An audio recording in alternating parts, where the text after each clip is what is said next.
The mountain had never been moved, not by dynamite, not by machines, not by prayer. But Jake and Samuel Murphy hadn't come to move it. They'd come to go through it. The telegram arrived on a Monday, for words that would change everything. Railroad project is dead. Jake Murphy read it twice, standing in the doorway of the company office in Copper Ridge, Montana. Behind him, his younger brother Samuel scraped mud off his boots, both of them still covered in the dust and sweat of another failed attempt. The mountain had won again. For 6 months, the railroad company had thrown everything at Widow's Peak, the granite monster that stood like a stone, sentinel between Copper Ridge and the outside world. Steam shovels had broken against its face. Dynamite had barely scratched its surface. 3 separate engineering teams had declared it impossible to penetrate with current technology. The executives in Chicago had finally given up, but Jake Murphy hadn't come home from France to give up. Neither had Samuel. They'd left pieces of themselves in trenches outside Verdun. Jake still couldn't hear out of his left ear from the shell that had landed too close. Samuel's right hand shook when he was tired a gift from the gas attacks. That had claimed half his unit. But they'd learned something in that war that the executives in their clean suits would never understand. When retreat isn't an option, you go forward, no matter what stands in your way. Read it, Jake said, handing the telegram to his brother. Samuel's jaw tightened as he scanned the words. They're pulling out completely. Trains will keep running east to Billings, but Copper Ridge gets cut off. They're calling it economically unfeasible. Samuel looked out the window at the town below. 2,000 souls who'd built their lives around the promise of connection. Families who'd moved here banking on progress. Merchants who'd invested everything in storefronts that now faced permanent isolation. Come winter, when the mountain passes closed, they'd be trapped. Cut off from supplies, medical care, hope. What about the contract? Samuel asked. Jake crumpled the telegram. Cancelled, force majeure. They're claiming the mountain constitutes an act of God that makes completion impossible. But Samuel was already walking toward the door. Where are you going? To look at that mountain again. Jake followed his brother outside. The September air carried the promise of an early winter, and Widow's Peak loomed above them like a judgment.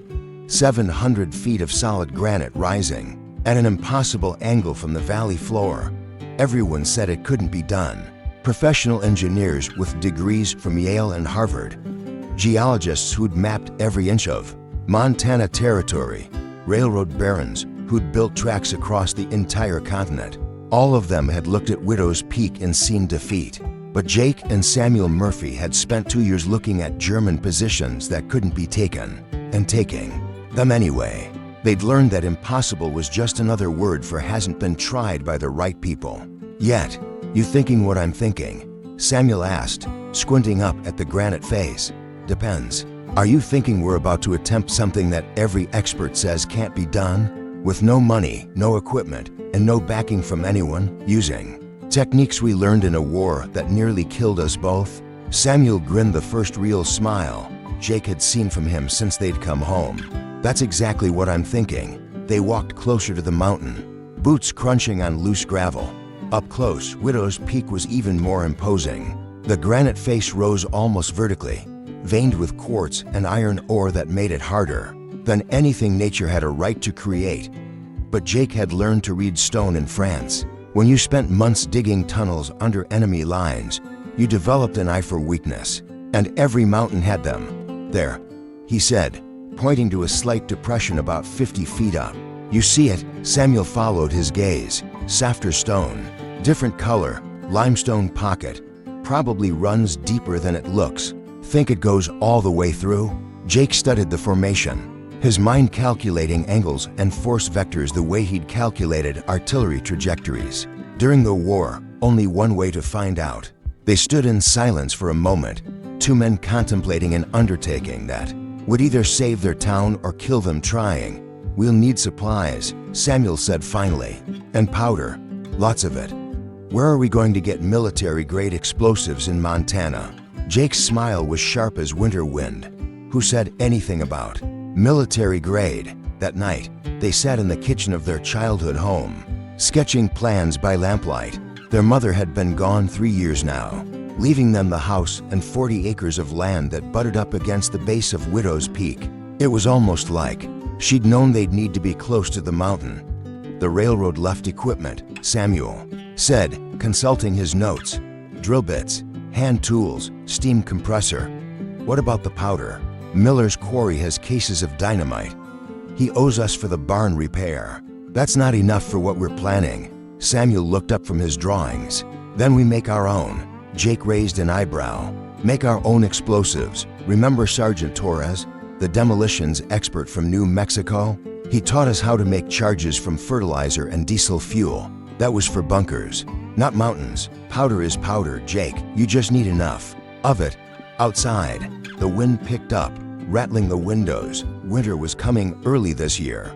If they were going to do this, they had 6 weeks before the mountain passes closed and Copper Ridge became a ghost town. 6 weeks to achieve what teams of professional engineers had declared impossible. 6 weeks to save a town that had already given up on itself.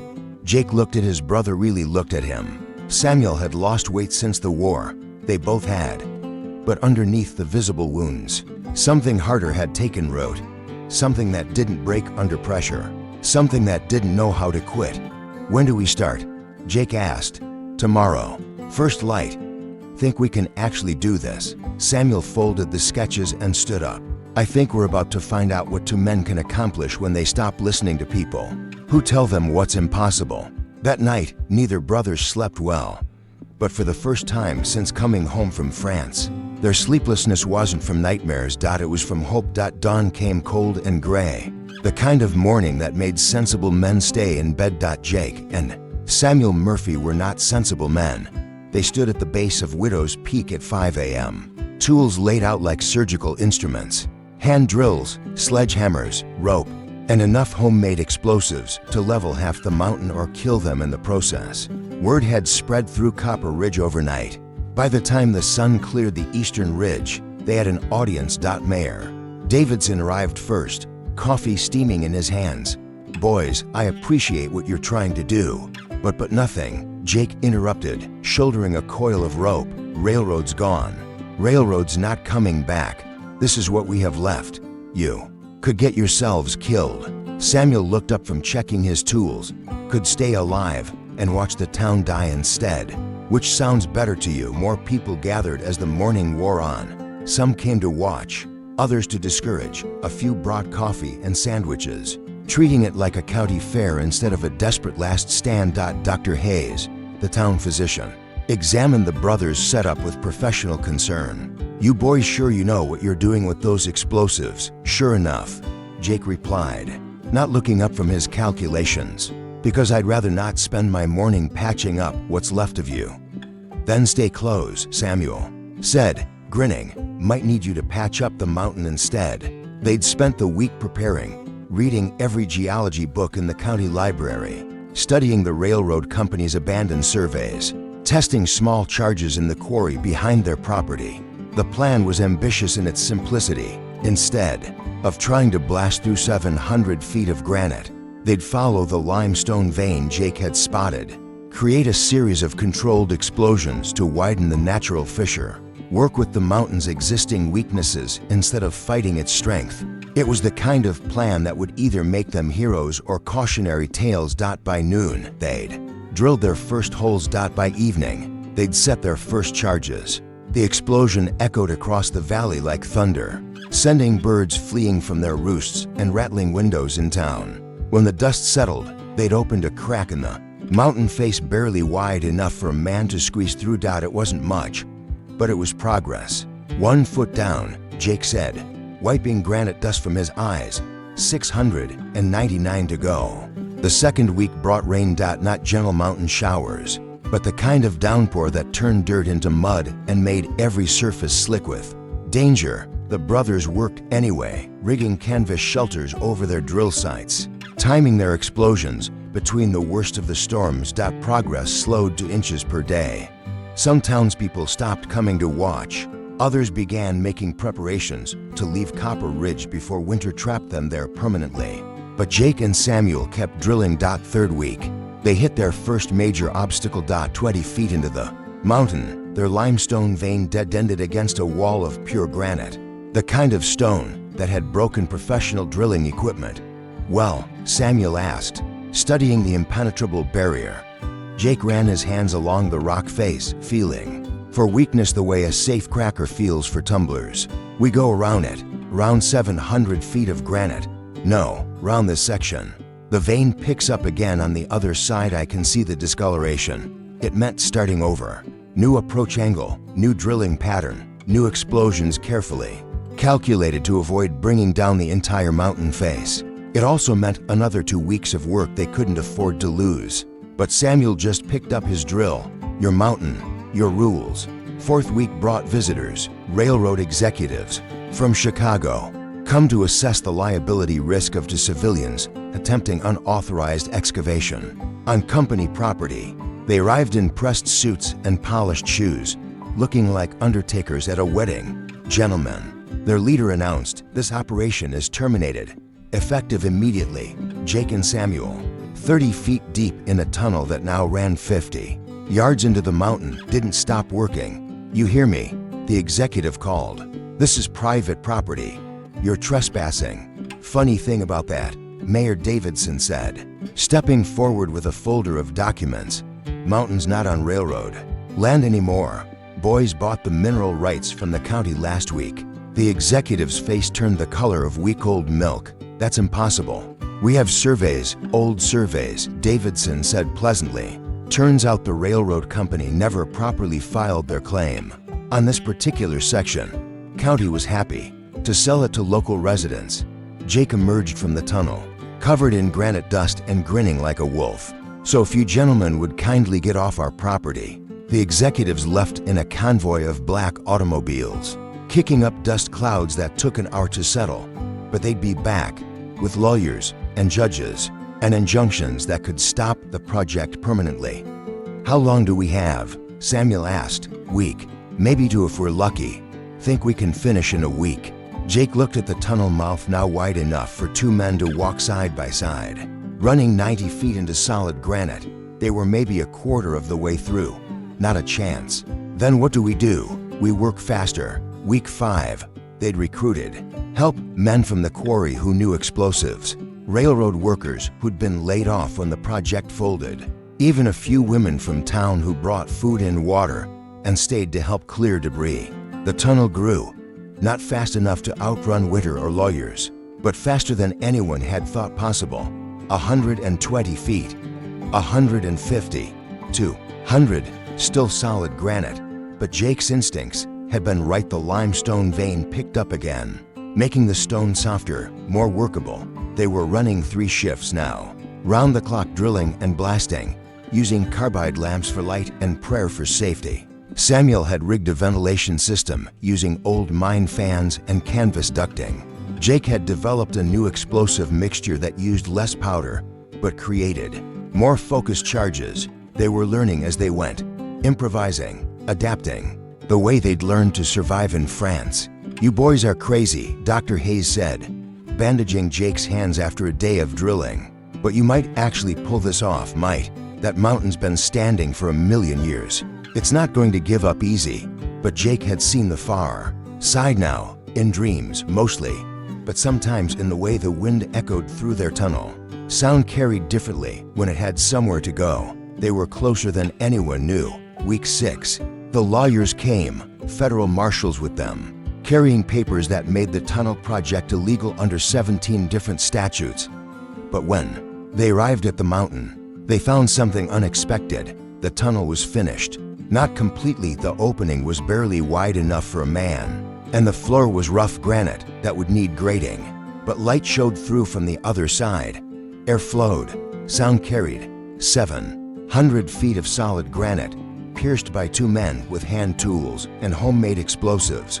Jesus Christ, one of the marshals whispered, staring into the tunnel mouth. Actually, Jake said, emerging from the darkness covered in dust and grinning, like a man who'd just moved a mountain. It was just us Murphy boys. The federal case evaporated overnight. You can't prosecute men for completing an impossible task, especially when that task saves an entire town. The railroad executives came back, not to stop the project this time, but to buy it. They offered enough money to make the Murphy brothers wealthy men. Jake and Samuel turned them down. Why? The lead executive asked, genuinely puzzled. Because, Samuel said, looking out over Copper Ridge, where people were already planning for a winter they would no longer spend in isolation. Some things aren't for sale. Winter came early that year, just as the almanacs had predicted. But, for the first time in Copper Ridge's history, it didn't matter. The first train through Murphy's Tunnel arrived on November 15th, 1924, a freight locomotive carrying supplies that would have been impossible to transport over the mountain passes. The engine's whistle echoed through the granite passage like a victory song, emerging on the far side to cheers from a town that had learned to believe in impossible things. Jake Murphy stood beside the tunnel entrance, watching the locomotive disappear around the eastern bend. 6 months ago, he'd been a war veteran with shaking hands and nowhere to go. Today, he was the man who'd moved a mountain. But the real test was still coming, because the railroad executives hadn't given up. They'd simply changed tactics. They're saying it's unsafe, Mayor Davidson reported, waving a telegram from the State Railroad Commission. Structural integrity concerns, inadequate ventilation, built without proper permits or engineering oversight. Samuel looked up from the survey equipment he'd been adjusting. Built without their permission. You mean, same difference. According to the commission, they're sending inspectors next week. Jake wasn't surprised. The railroad company had lost millions when they'd abandoned the Copper Ridge project. Now 2 local men had accomplished what teams of professional engineers had declared impossible, using equipment the company had discarded and techniques learned in wartime trenches. It was embarrassing and expensive. The commission inspection would be theater, a predetermined conclusion dressed up in official language. But Jake had learned something about fighting hopeless battles in France. Sometimes the best defense is an offense so audacious that your enemies can't believe you're actually attempting it. When are they coming? He asked. Tuesday morning. Full team. Federal oversight. Good. That gives us 4 days. 4 days for what? Jake smiled. The same expression he'd worn before leading night raids on German positions. To make sure they can't find anything wrong with our tunnel. Samuel caught on first. You want to improve it. I want to perfect it. Monday night, under cover of darkness, the Murphy brothers went back to work, not alone this time. Half the town turned out to help men and women who'd seen their future secured by veterans. With more courage than sense, they came with shovels and wheelbarrows, lanterns, and determination. By dawn, Murphy's tunnel looked like it had been built by professional engineers. The floor was smooth granite, carefully graded for optimal drainage. The walls were perfectly straight, reinforced with timber supports at precise intervals. Ventilation shafts had been drilled every 100 feet, connected to steam-powered fans that kept fresh air flowing. Electric lights, powered by a generator, the brothers had borrowed from the quarry, illuminated the passage from end to end. When the Railroad Commission arrived Tuesday morning, they found a tunnel that exceeded federal safety standards. This is impossible, the lead inspector muttered, running his hands along walls that showed no stress fractures, no signs of instability. Which part? Jake asked innocently. All of it. The precision, the engineering. 2 men couldn't have built this. Good thing it wasn't just 2 men, Samuel said, gesturing toward the town gathered behind them. Took the whole community. The inspection lasted 6 hours. They tested structural integrity, measured airflow, checked for water seepage and thermal expansion. They found nothing wrong, because there was nothing wrong to find. That afternoon, the commission issued their report. Murphy's tunnel met or exceeded all federal standards for railroad construction. Not only was it safe for train traffic, it was a model of efficient engineering. The railroad executives were apoplectic, but apoplectic millionaires with teams of lawyers don't give up easily. They filed lawsuits, claimed patent infringement on drilling techniques, argued that the Murphy brothers had stolen proprietary explosive formulations. Jake and Samuel responded the way they'd learned to respond to superior firepower in France. They didn't retreat. They advanced. Samuel filed counter patents on their tunnel ventilation system, Jake published detailed specifications for their explosive mixture in engineering journals, making the formulation public domain so no one could claim ownership. They testified before Congress about the need for local infrastructure development, spoke at engineering conferences about small-scale construction techniques, became famous for being the two men who wouldn't back down. The lawsuits collapsed one by one. You can't sue men for inventing solutions to problems you couldn't solve yourself. But the real confrontation came on a December morning when the biggest blizzard in Montana history swept down from Canada. 3 feet of snow in 6 hours. Winds that knocked over telegraph poles and buried entire buildings. The kind of storm that had historically cut Copper Ridge off from the outside world. For months at a time, the mountain passes were impassable within an hour. But Murphy's tunnel stayed open. At noon, with snow still falling sideways and visibility near zero, they heard the whistle. A freight train from Billings, carrying medical supplies and emergency provisions. The locomotive emerged from the tunnel like a miracle made of steel and steam, its headlight cutting through the blizzard like hope breaking through despair. Dr. Hayes was waiting at the platform with a team of volunteers. The train carried insulin for diabetics who would have died without it, antibiotics for the children's pneumonia outbreak, coal for heating oil that would keep families alive through the worst of the storm. None of it would have been possible without the tunnel. You boys saved more than just the town, Dr. Hayes said later after the emergency supplies had been distributed. You saved lives. Jake and Samuel stood in the snow outside the tunnel entrance, watching the blizzard rage around them. Inside the granite passage, the air was calm and warm. Trains could run regardless of weather, carrying hope and supplies and connection to the outside world. They'd done something impossible. But more than that, they'd proven something important, that ordinary men with extraordinary determination could move mountains. Literally. 3 days later, when the storm finally broke, a delegation arrived from Washington, not railroad commissioners this time. Congressional representatives, engineers from the Army Corps, reporters from national newspapers. They came to see the tunnel that two war veterans had carved through solid granite using hand tools and homemade explosives. They came to understand how the impossible had become inevitable. How did you know it would work? A reporter asked Jake during the interview session. Jake looked up at Widow's Peak, its granite face now split by the dark opening of their tunnel. We didn't, but we knew what would happen if we didn't try, which was, the town dies.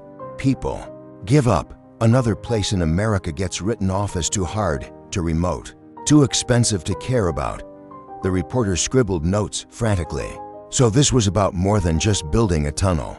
Samuel joined the conversation, still covered in granite dust despite the formal setting. This was about proving that America doesn't abandon its own. That when the big companies and government bureaucrats walk away, regular people step up, even when the task seems impossible.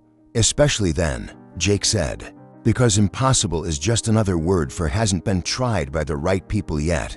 The story made national headlines. Murphy brothers move mountain, save town. 12 veterans accomplish what railroad experts called impossible. Builders prove American spirit alive in Montana within a month.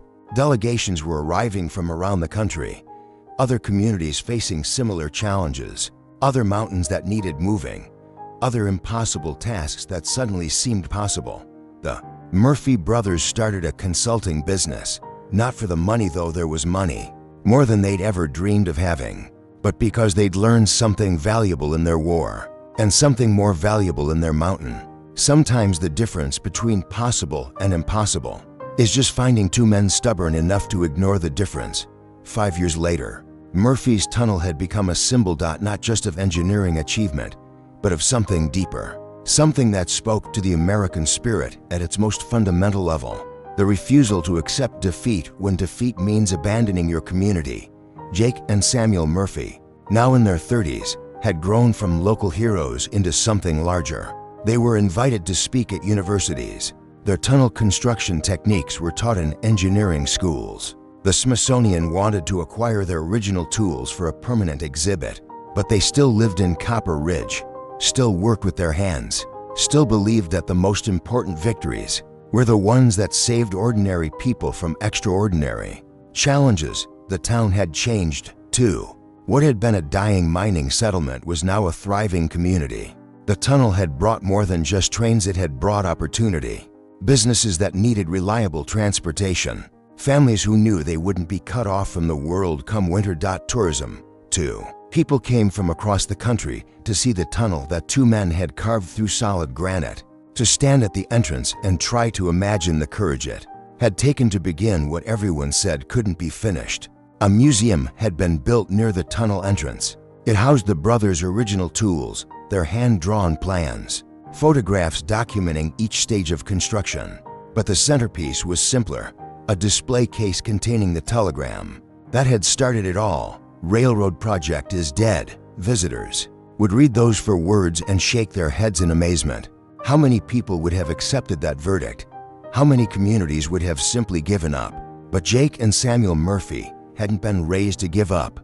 On a warm afternoon in September 1929, exactly 5 years after they'd begun their impossible project, the brothers stood once again at the base of Widow's Peak.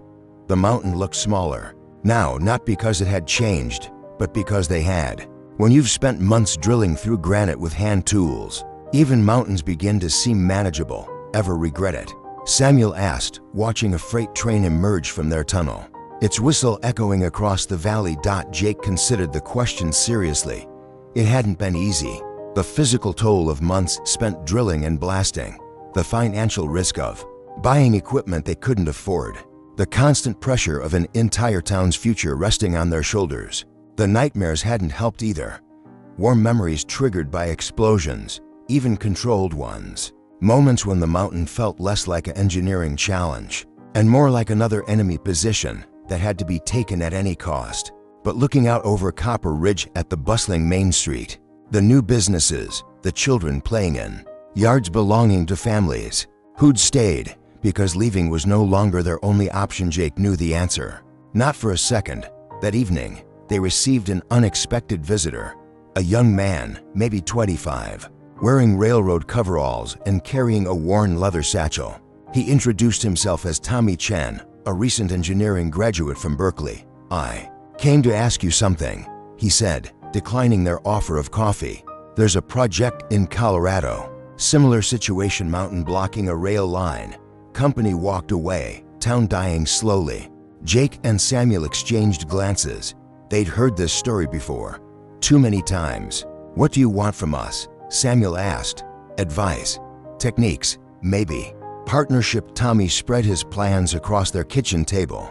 The mountain was different, sedimentary rock instead of granite, but higher and more complex. The town was smaller, barely 800 people, but more isolated. "They've got 6 months before the mining company closes permanently," Tommy explained. "After that, there's no reason for anyone to stay." Jake studied the surveys, his experienced eye picking out the challenges Tommy would face. Unstable shale formations, underground water sources, multiple rock types that would require different explosive approaches. "This is harder than what we did here," he said finally. "I know. That's why I need help." Samuel leaned back in his chair. "You know we charge consulting fees now." Tommy's face fell. The town doesn't have much money. The mining company's already pulled out most of their equipment." "Easy," Jake said, grinning. "He's pulling your leg. We don't charge towns that remind us of home." "You'll help. We'll do better than that," Samuel said. "We'll teach you everything we learned here, share our techniques, introduce you to our suppliers, and if you run into trouble," Jake added, "we'll come to Colorado ourselves." Tommy's eyes widened. "You do that?" "Son," Jake said, looking out the window at the tunnel that had changed everything. "There's something you need to understand about impossible projects. They're never really about the engineering.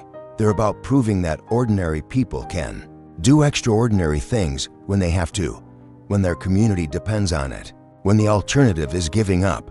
Tommy stayed for 3 days, learning techniques that weren't taught in any engineering school. How to read granite for hidden weaknesses, how to mix explosives from common materials, how to rally a community around a project that seemed hopeless, but most importantly, how to keep working when everyone else said it couldn't be done. When he left for Colorado, he carried more than just technical knowledge. He carried the understanding that some battles were worth fighting regardless of the odds. 6 months later, they received a telegram from Colorado. Tunnel complete. Town saved. Learn from the best. It was signed Tommy Chen and the Granite Creek Mining Company. More letters followed. From engineers in Wyoming who'd read about their techniques. From communities in Nevada and Idaho facing similar challenges. From government officials who wanted to understand how men had accomplished what teams of professionals had failed to do. Each letter represented another impossible project, another community that refused to give up, another mountain that needed moving. The Murphy brothers answered every letter personally, not because they had to. They were financially secure now, respected in their field, sought after by companies across the country, but because they remembered what it felt like to stand at the base of an unmovable mountain and decide to move it anyway. By 1935, Murphy Tunnel Engineering had helped complete 17 similar projects across the western United States. Small communities connected to rail lines, mining towns given new life, isolated settlements brought into the modern world. Each tunnel was different. Each mountain presented unique challenges, but the approach was always the same: careful planning, stubborn determination, and the absolute refusal to accept that anything was truly impossible. On Jake's 40th birthday, the town of Copper Ridge held a celebration in his honor. The entire community gathered at the tunnel entrance, where a bronze plaque had been installed. It read simply, "Murphy's Tunnel completed 1924 by two brothers who refused to accept impossible." The mayor made a speech about courage and determination. The pastor said a prayer of thanksgiving. Children who'd been born after the tunnel was built played games in the shadows of the mountain. Their grandfathers had thought unmovable, but the moment that mattered most came later, when the celebration had ended and the crowds had gone home. Jake and Samuel stood alone at the tunnel entrance, two middle-aged men looking back at the achievement that had defined their lives. "Think we made a difference?" Samuel asked. Jake pointed to the train schedule posted beside the tunnel entrance. 6 trains a day now. Passenger service to Denver and Chicago. Freight cars carrying goods that kept the local economy alive. "I think," he said quietly, "we proved something important, which is that the only thing standing between possible and impossible is finding the right people for the job." A freight train's whistle echoed through the tunnel, the sound carrying across the valley to the town that had learned to believe in impossible things. Jake and Samuel walked home through streets lit by electric lights, powered by the same generator that ventilated their tunnel, past businesses that existed because transportation was reliable, through neighborhoods where families raised children who would never know what it meant to be cut off from the world. They'd moved a mountain, but more importantly, they'd proven that mountains could be moved, one stubborn decision at a time. Years later, when historians wrote about the Murphy Tunnel, they would focus on the engineering achievement, the innovation, the technical solutions that had made the project possible. But the brothers themselves knew the real story was simpler. 2 men had faced an impossible task, and they'd decided that impossible was just another word for hasn't been tried yet. Sometimes, that's all it takes to change the world.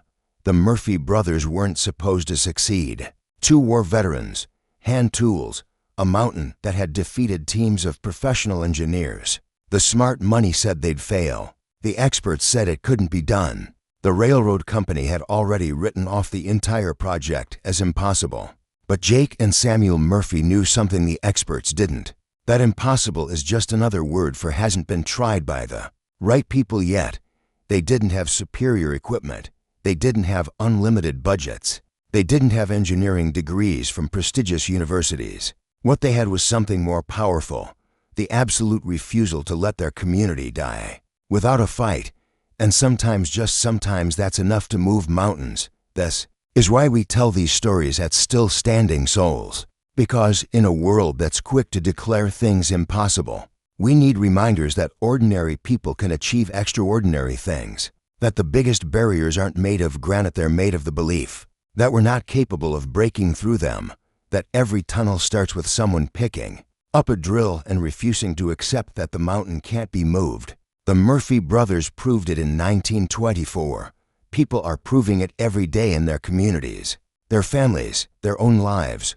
What mountain are you facing today? What impossible task is standing between you and the life your community deserves? What would happen if you stopped listening to the experts who say it can't be done and started listening to the voice that says, let's find out? The Murphy brothers didn't move that mountain alone. They had each other. They had a community that believed in them. They had the knowledge that some things are worth fighting for, even when the odds seem impossible. At Still Standing Souls, we believe those same forces are still at work today. In small towns and big cities, in families and communities, in the hearts of people who refuse to accept that the world can't be changed. Subscribe to Still Standing Souls and join a community that celebrates the impossible made possible. Every week, we share stories of ordinary people who faced extraordinary challenges and found ways to move their mountains. Because your story isn't over yet, your mountain isn't unmovable, and the tunnel to your better tomorrow might be just one stubborn decision away. Still Standing Souls, where impossible is just the starting point.